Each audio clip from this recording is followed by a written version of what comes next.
তুমি কুসুমের উপর এভাবে জোর খাটাতে পারো না কাকিমণি, এমনটাই বলছে আয়ুষ। তো পুরোটা জানতে ভিডিওটিতে লাইক দিয়ে চ্যানেলটা সাবস্ক্রাইব করে দেখতে থাকুন। জনপ্রিয় সিরিয়াল কুসুমের আগামী পর্বে আমরা দেখতে পাবো গাঙ্গুলি বাড়ি আর ঈশান সাহেবের বিপদ জেনে কুসুম উপোস করে, যাতে ওদের এই বিপদটা কেটে যায়। আর কাকিমা যখন জানতে পারে যে কুসুম উপোস করছে, তখন তো কাকিমণিকে উপোস ভাঙাতেই হবে কুসুমের, কারণ কুসুমকে সবসময় বিপদে ফেলা তো কাকিমণির একটা স্বভাব হয়ে দাঁড়িয়েছে। তাই কাকিমণি একটা সিঙ্গারা নিয়ে চলে আসে কুসুমের কাছে, মানে উদ্দেশ্য হচ্ছে কুসুমকে সেটা খাইয়ে উপোসটা ভাঙানো কুসুমের। আর কুসুমকে জোর করতে থাকে যে এটা খেতেই হবে তোমাকে দিয়ে।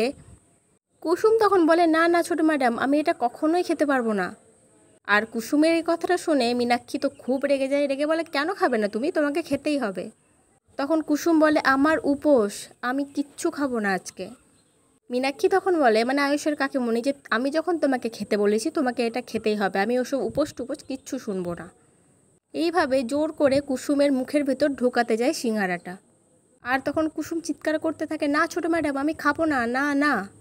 আর তখনই সেখানে চলে আসে আয়ুষ, এসে কাকিমণির হাতটা ধরে নেয়। কুসুম যদি না খেতে চায় ও খাবে না, তুমি কিছুতেই ওর উপরে এভাবে জোর খাটাতে পারো না, তুমি একদম ওকে জোর করবে না বলে দিলাম কাকিমণি। আর কুসুম তখন অবাক হয়ে আয়ুষের দিকে তাকিয়ে থাকে, মানে কুসুম দেখে যখনই সে বিপদে পড়ে তখনই আয়ুষ্মান চলে আসে, কিন্তু কোথায় থেকে যে আসে, কেন যে আসে, সেটা কুসুম বোঝে না। আপনারা কি বুঝতে পারছেন কুসুমের সব বিপদে আয়ুষ্মান কোথায় থেকে চলে আসে? জানলে কমেন্টে জানাবেন। তো পরবর্তী আপডেট নিয়ে তাড়াতাড়ি আসছি, সঙ্গে থাকুন, সাথে থাকুন, চ্যানেলটা সাবস্ক্রাইব করে দেবেন। ধন্যবাদ।